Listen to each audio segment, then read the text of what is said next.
Yayasan itu kan sejauh yang saya tahu kan Ya. basicnya kan memang lebih ke sosial. Iya. Berarti ketika membuat semacam layanan pendidikan, apakah memang motifnya sosial semata atau memang ada motif bisnis di situ? Salah satunya di dunia juga permasalahannya tuh ketika orang bekerja, orang itu hanya berpikir profit, tidak berpikir humanity Oh, atau oke ya oke. dia nggak berpikir bagaimana membantu orang lain.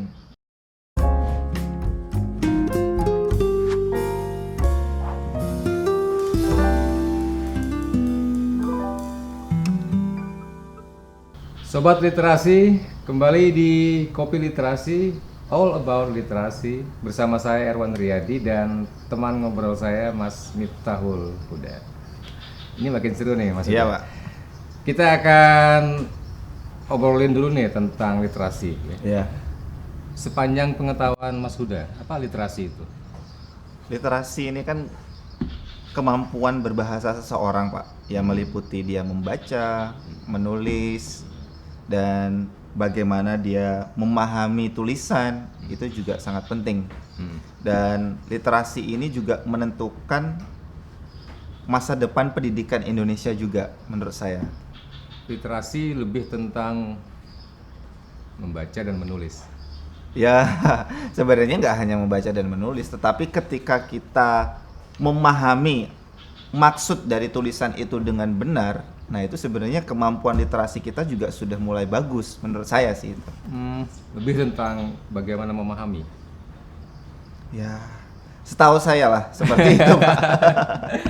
Ya, jadi memang umumnya literasi itu kan dipahami Iya. oleh masyarakat seperti itu. Iya, Karena iya. memang awalnya demikian. Tapi literasi kan kemudian terus berkembang. Ya, Sekarang kita kenal sudah ada 6 literasi dasar. iya. Ya, ini yang selalu saya Apa itu, Pak? sampaikan ya di mana-mana. 6 literasi dasar itu yang pertama berkaitan dengan kemampuan bahasa. Iya. Nah, di bahasa itu berarti ada baca dan kemampuan menulis. Iya. Nah, ini literasi bahasa ya. Iya. Yang kedua itu literasi sains atau ilmu pengetahuan umum lah ya. Iya. Ya, ini yang kemudian diajarkan di sekolah ya. Termasuk literasi bahasa tadi. Iya. Nah, yang ketiga ini literasi numerik atau kaitannya dengan angka, dengan hitung menghitung. Oh. Dan ini memang masih dalam konteks literasi dasar. Kan kita kalau di sekolah dasar kan sekolahnya apa? Belajarnya kan itu ya. Ada berhitung juga.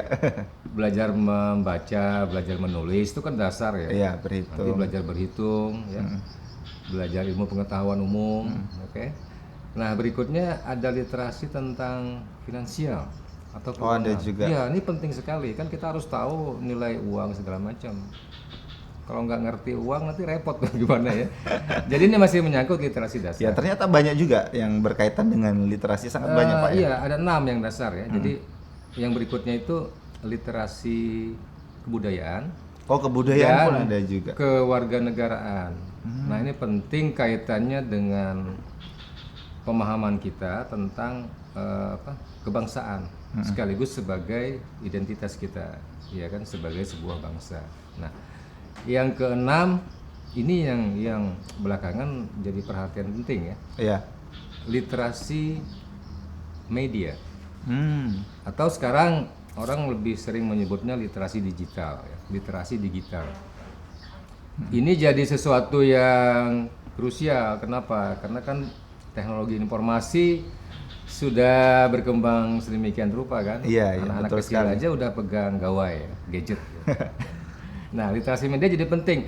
Ini kan kaitannya dengan kemampuan orang untuk bisa mencerna ya, memahami informasi yang dia dapatkan dari mana-mana. Iya. Sekarang di era informasi kan kita diserbu oleh begitu banyak informasi melalui media yang kita miliki. Kalau kita nggak cukup pandai dalam mencerna ya, memilah dan memilih serta mencerna dengan baik, ini akibatnya bisa berbahaya. Iya. Itu yang kemudian muncul hoax, Oh, iya, betul sekali. muncul yang namanya penyebaran berita yang tidak benar kayak gitu kan ya. Nah, ini penting dalam kehidupan kekinian. Nah, itu kan perangkat kemampuan kita sebenarnya. Jadi literasi sekarang lebih dipahami sebagai seperangkat kemampuan Seperangkat kemampuan. yang harus dimiliki oleh orang. Ini berkaitan dengan literasi dasar. Agar kita sebagai manusia bisa menggunakan itu untuk menyelesaikan permasalahan-permasalahan hidup kita sehari-hari, dan dalam upaya untuk membuat hidup itu menjadi lebih baik. Nah, ini yang sering saya sampaikan. 6 itu literasi dasar yang harus dimiliki oleh kita. Iya. Ya kan? Nah, tapi sekarang literasi berkembang jauh. Ada mengatakan 9, ada mengatakan 12. Ya, sebetulnya boleh-boleh saja. Kita mau sebut literasi berkait dengan apapun, boleh. Iya. Seperti sekarang nih, kita ngomongin apa nih misalnya? Literasi pendidikan. Ya Iya. udah, kita bicara pendidikan Iya. dalam konteks literasi.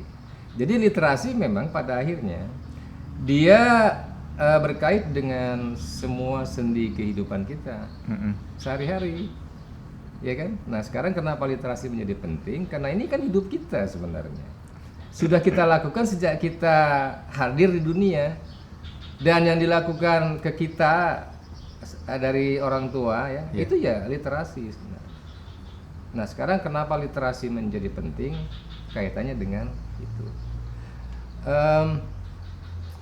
Ini coba kita kaitkan lah sekarang ya. Iya.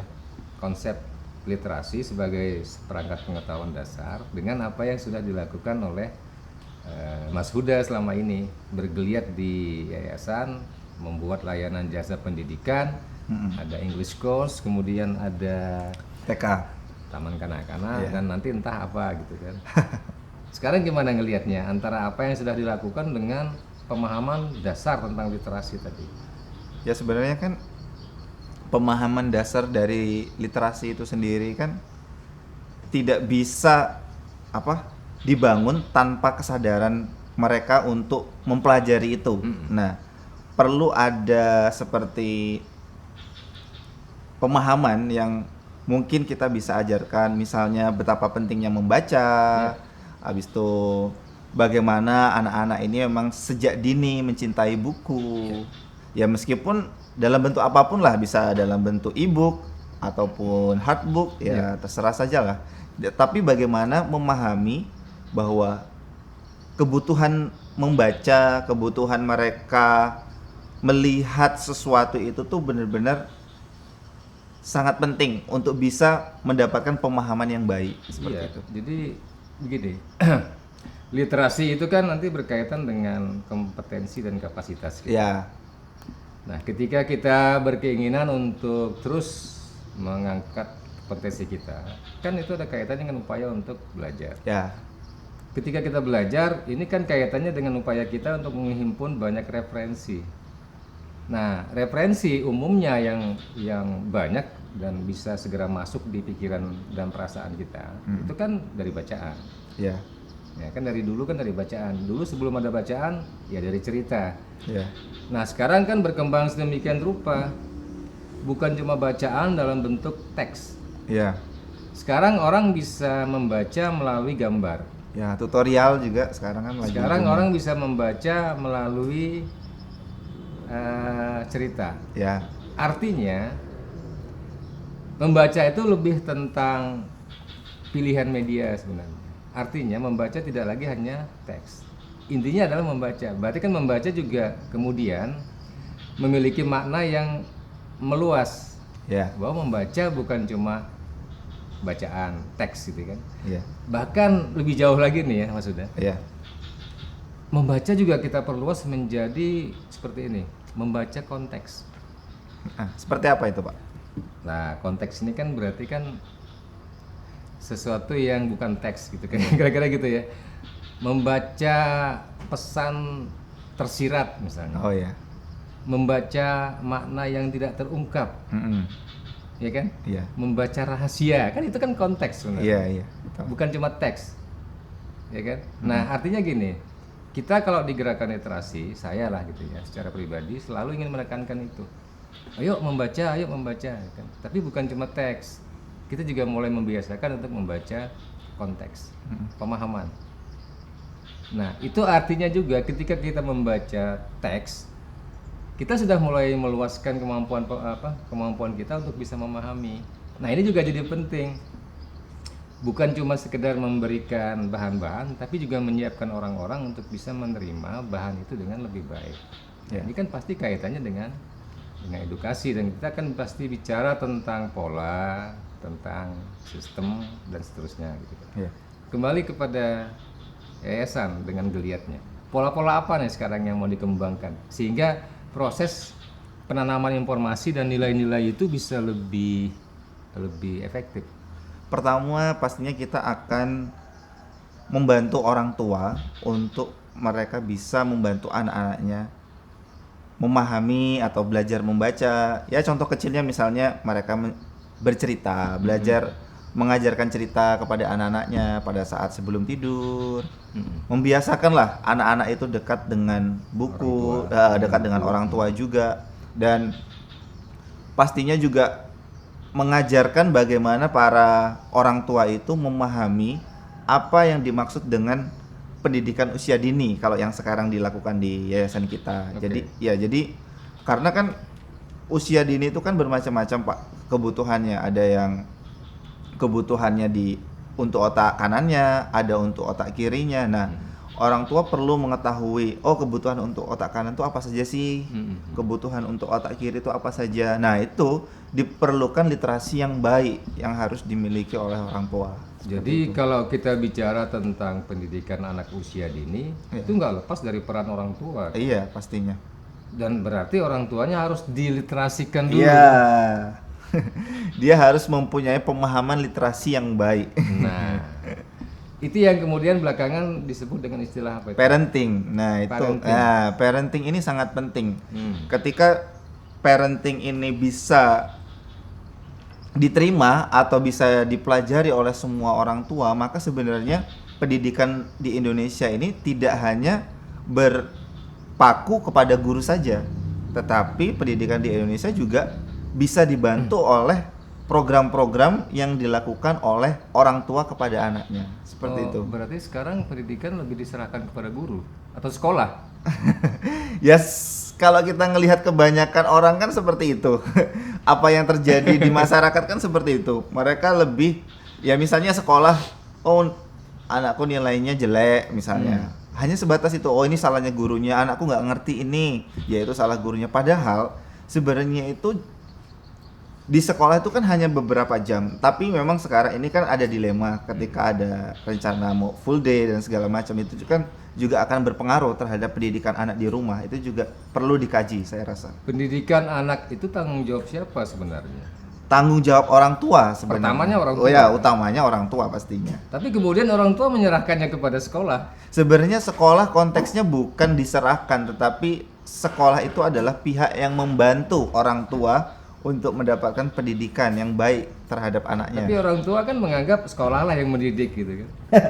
Ya itu, itulah yang penting dari parenting tadi. Nah, parenting itu tadi akan membantu orang tua untuk memahami pendidikan yang harus diemban oleh anak-anaknya. Berarti parenting salah satunya adalah ingin mengembalikan fungsi dan peran orang tua. Ya, betul. Sebagai yang paling bertanggung jawab dan punya kepentingan terhadap pendidikan anak-anak. Iya, mungkin nanti di sesi yang lain kita bisa diskusi juga Pak tentang parenting. Nah, sekarang kalau dari peristilahan lah ya, Iya. parenting itu apa sebenarnya? Sebenarnya parenting ini adalah pendidikan keorangtuaan. Nah, seharusnya begitu kalau dalam bahasa Indonesianya. Jadi pendidikan untuk orang tua dalam mendidik anak-anaknya. Siapa yang memberi pendidikan kepada orang tua?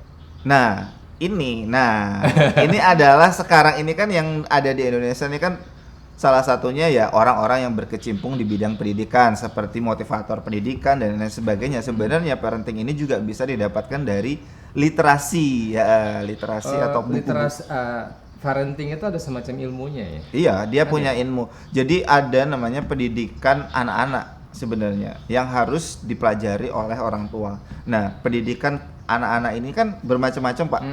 Ada anak dari umur 1 sampai 3 tahun, 3 tahun sampai 6 tahun, baru setelah itu 7 tahun sampai berapa itu? 10 atau 9 tahun. Nah, itu kan ada tahapan-tahapan yang harus dilalui.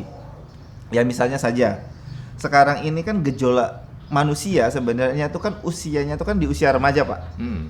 Coba pasti Bapak tahu tuh, misalnya waktu SMP itu pasti Bapak merasa gejolak itu pada saat SMP. Oh, Karena iya. masa SMP itu adalah masa di mana anak itu mencari jati diri. Oke. Perpindahan dari anak-anak menuju dewasa. Oke. Nah, itu disebut dengan usia remaja. Nah, usia remaja ini kadang sering disalahartikan oleh orang tua. Orang tua banyak menganggap masa kenakalan anak-anak sebenarnya bukan masa kenakalan anak-anak, tetapi masa ketika anak-anak itu mencari jati diri mereka. Nah, mereka banyak bertanya, mereka banyak melakukan hal-hal yang baru seperti itu. Nah, ini menarik deh. Ya, Jadi kita udah mulai bisa berkesimpulan betapa pentingnya peran orang tua. iya, Artinya gini, kan pendidikan memerlukan sebuah pola. iya, Pendidikan memerlukan kompetensi. Ya. Lantas kalau orang tuanya tidak belajar, tidak mau mengembangkan dirinya sebagai orang tua yang baik, terus tanggung jawab dia sebagai orang tua kira-kira gimana? iya, ya itulah sebenarnya tantangan kita di sana, Pak. Ya, begitu juga dengan di dunia pendidikan, tantangannya itu adalah sebenarnya terletak pada sistem pendidikan yang diberikan oleh pemerintah dan juga orang tua. Ya, bagaimana orang tua mendidik anaknya di rumah itu juga tantangan yang Iya. penting gitu untuk kita bisa pahami. Sambil minum kopi dulu. Iya, Itu masih ada kuenya, roti gembong dari Kutai. roti gembong. Iya, kalau anak-anak kan kita mudah lah, itu urusan pemerintah lah untuk apa sistem pendidikan segala macam. Iya. Tapi kalau pendidikan ke orang tua, supaya orang tuanya punya kapasitas untuk mendidik anak-anaknya, ini siapa? Ya, itu sebenarnya salah satu peran sekolah sebenarnya. Peran sekolah. Jadi sebenarnya sekolah itu juga punya peran untuk mendidik orang tua sebenarnya. Itu sebenarnya visi baru sih, Ini Pak, aku menurut baru saya. dengar, Iya, Pak. iya. Ini aku baru Sebenarnya ke depan mungkin menurut saya tuh ke depan itu tuh yang sekolah itu tuh nggak hanya anak-anak menurut saya nih, Pak ya. Jadi mungkin juga di berbagai negara sudah dimulai semacam ada yang itu. Iya, memulai? seperti di Amerika Serikat itu homeschooling sudah biasa dan yang mengajar anak-anak itu tuh ya orang tua mereka sendiri, ibunya mereka. Homeschooling. Iya. Nah, ini kan istilah berikut ya Iya, dari parenting tadi. iya. Homeschooling ini apa nih pemahamannya?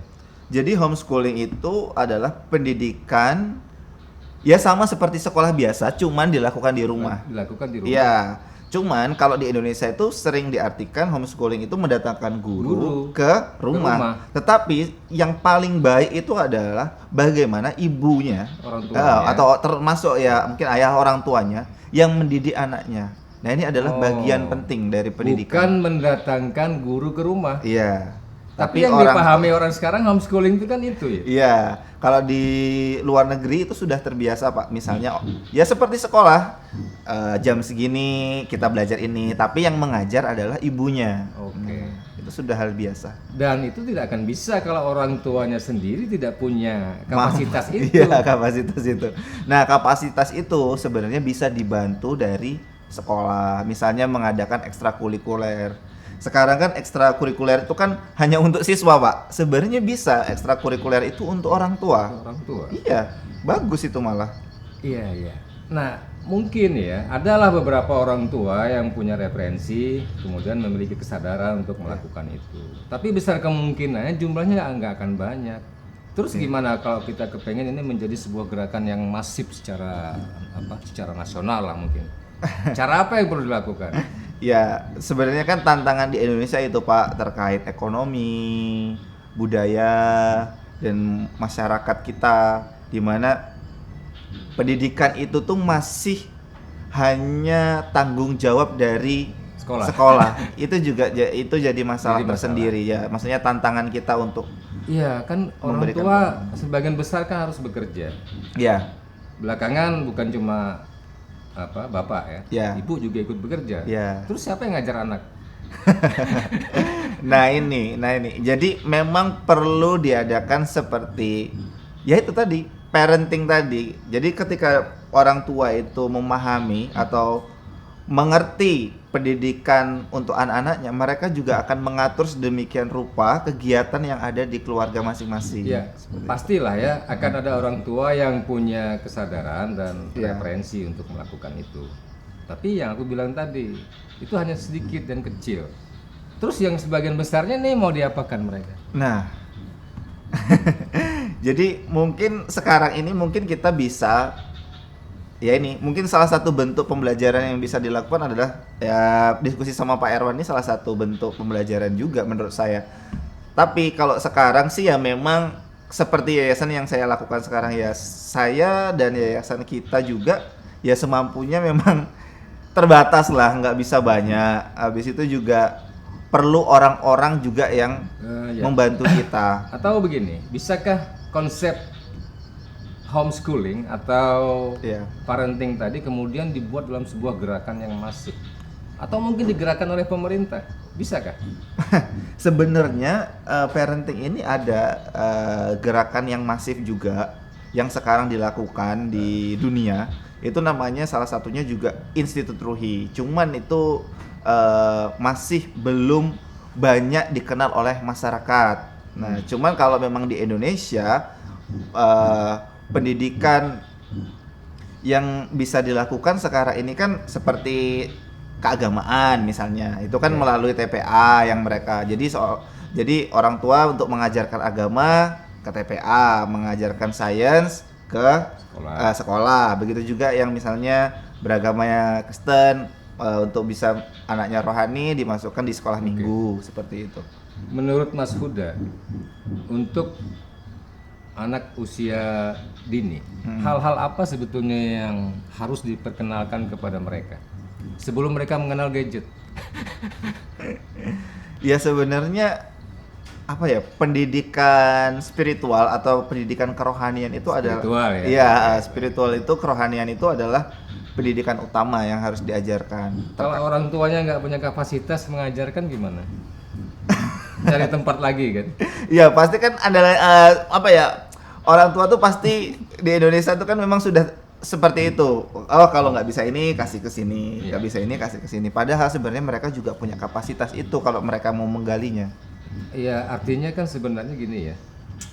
Walau bagaimanapun tetap ada satu kewajiban sebenarnya dari orang tua untuk menjadi orang tua yang baik kan gitu. Iya betul sekali.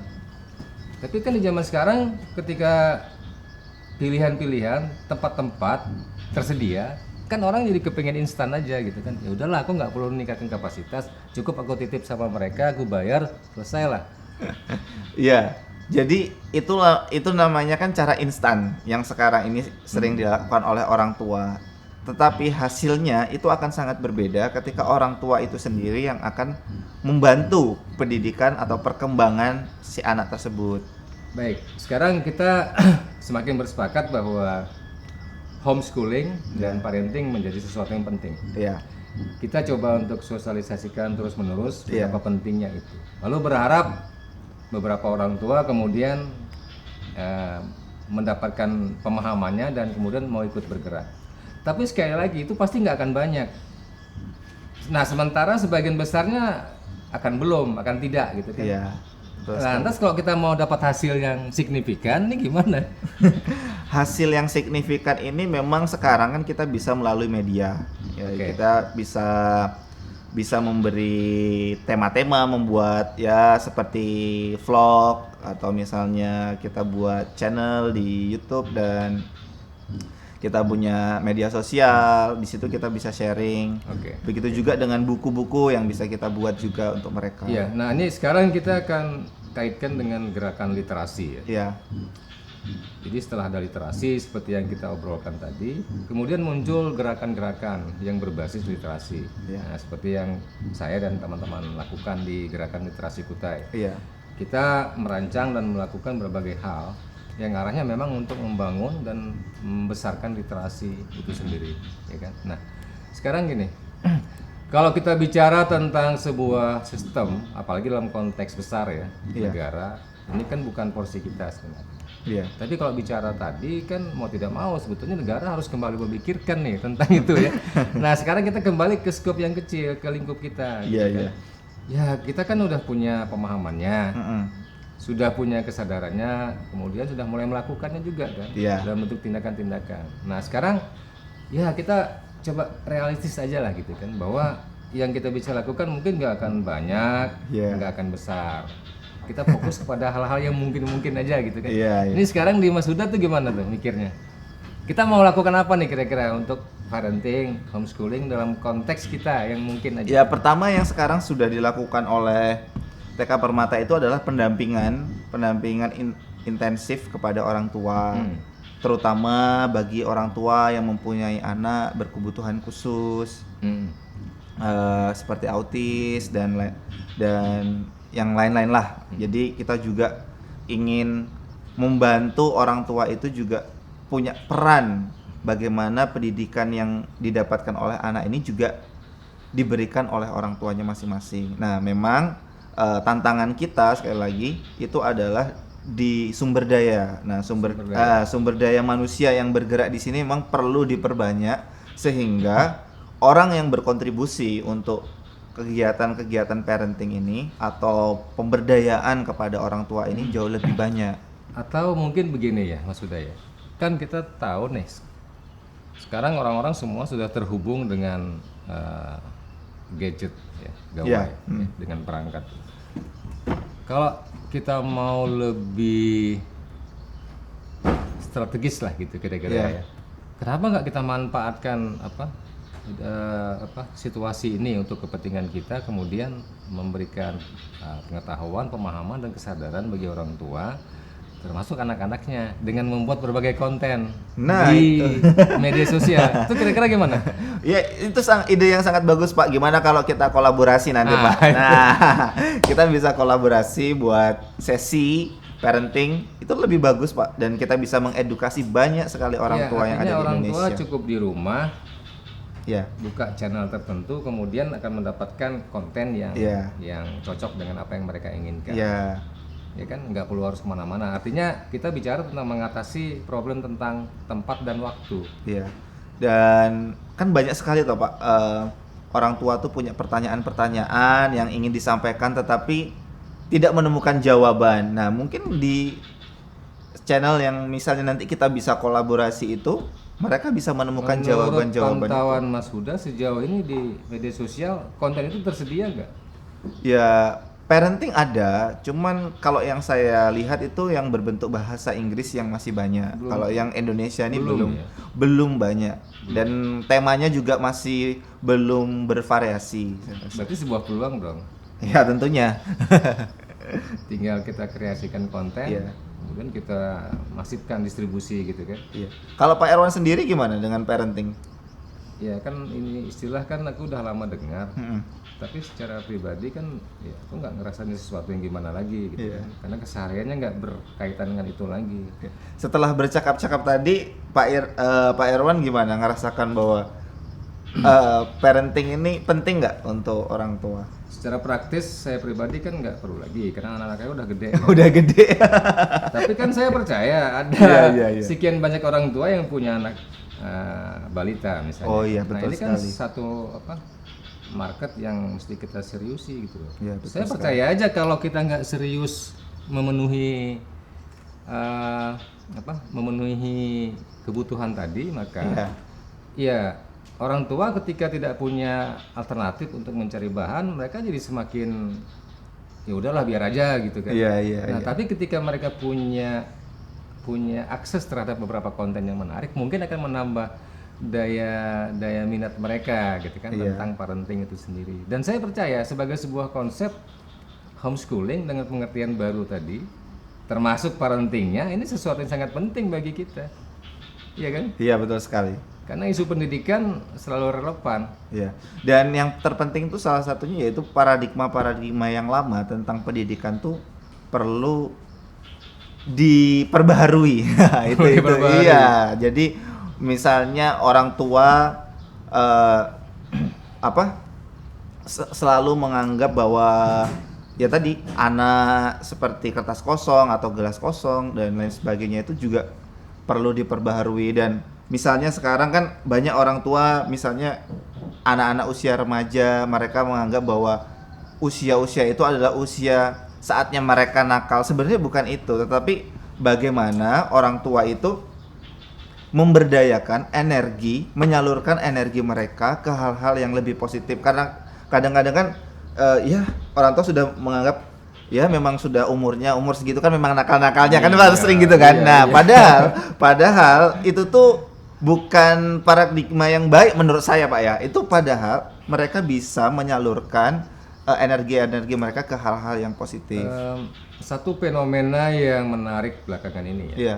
Ini ya kaitannya dengan perkembangan teknologi informasi. Saya sering ditanya tuh sama teman-teman, Pak, gitu kan. Sekarang kan anak-anak kecil udah pegang gawai. Iya. Anak kecil itu berarti balita juga kan. Iya. Mereka dikasih orang tuanya secara sengaja. Iya. Supaya apa? Ya supaya mereka jadi tenang. Mm-mm. Ya kan? Kan ketika dibukakan film segala macam, Iya. anak jadi enak gitu kan. Iya. Orang tua jadi merasa nyaman dengan itu gitu loh. Nah, pertanyaannya adalah itu fenomena yang bagus yang harusnya dibiarkan saja atau perlu dilakukan perubahan karena itu bisa berdampak buruk juga gitu. Iya, Nah, itu yang bertanya. Saya bilang begini, ini versi saya ya. Iya. Ya gimana itu repot juga gue bilang. Kenapa? Iya. Karena yang namanya teknologi itu kan kita nggak bisa tolak. Iya.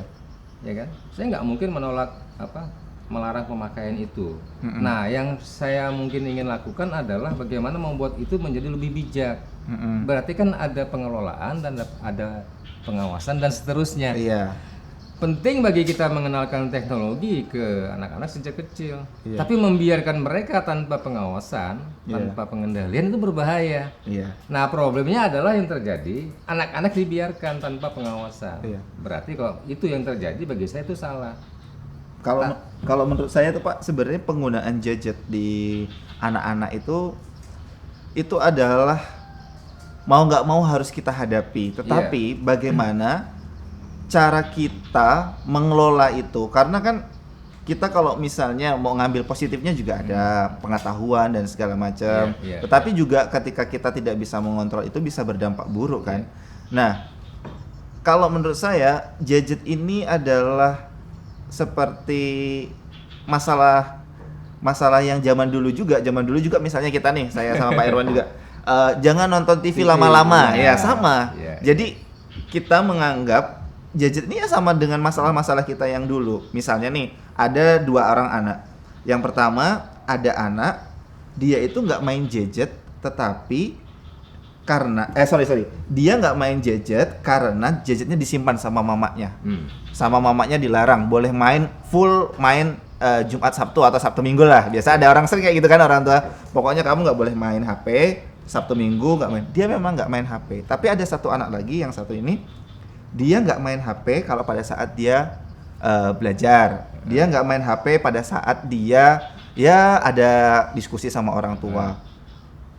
Kira-kira menurut Bapak dewasa yang mana nih? Nah, itu kan, ya kan? Yang kedua tadi kan. Berarti kan perlu ada pemahaman yang yang harus diberikan kepada anak ini. Anak ini jauh lebih dewasa.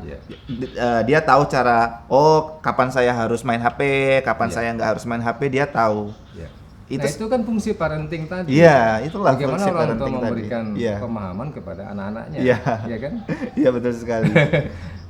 Nah, kemudian ini kemudian di kepala saya berkembang menjadi lebih menarik, Mas. Iya. Ada problem. Ya, bagi yang melihat ya. Iya.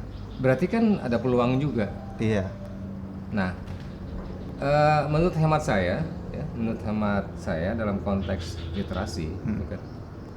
Ya, ini kan sesuatu yang harus kita perbaiki, harus kita kelola dengan baik. Iya, betul sekali. Lalu pun kita nggak kepingin menyerahkan atau menyalahkan siapapun gitu kan. Iya.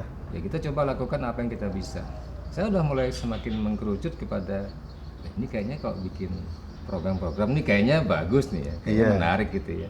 Karena kan berkaitan dengan aktivitas kita juga kan sehari-hari tentang membangun hal-hal yang baru gitu kan, inovasi gitu kan. Nah, bagi saya sekali lagi ini sebuah cerita yang menarik, ada masalah, ada tantangan, tapi sekaligus juga sebagai sebuah peluang. Iya. Ini kalau kita serius itu gimana kira-kira? Sebenarnya kalau saya ini kan tipe orang yang melihat visi ke depan, Pak. Jadi misalnya kita membuat channel, dampak ke masyarakat apa, moral value apa yang bisa diberikan kepada masyarakat. Jadi menurut saya ketika ini misalnya diskusi tentang parenting itu sangat dibutuhkan oleh masyarakat, kita akan sangat bagus lah kalau bisa kita berikan pemahaman atau knowledge kita, Iya. kita sharing ke mereka. Ya, Seperti artinya mungkin ada program-program yang mesti ketemu tatap muka. Iya, Tapi ada program mungkin sebagian yang ya sebaiknya kita online saja supaya Iya. menghemat waktu dan tempat. iya Mungkin betul. gitu ya. Bisa, kira-kira. bisa seperti itu. Kita Oh. bisa live juga kan, bisa juga kan gitu kan. Oke, Mas Huda, ini semakin menarik ya. Tapi sepertinya ini pertanyaan terakhir. Iya, iya. Apa yang menjadi harapan-harapan, ya, keinginan atau apapun lah untuk ke depan, menyikapi dari situasi yang ada?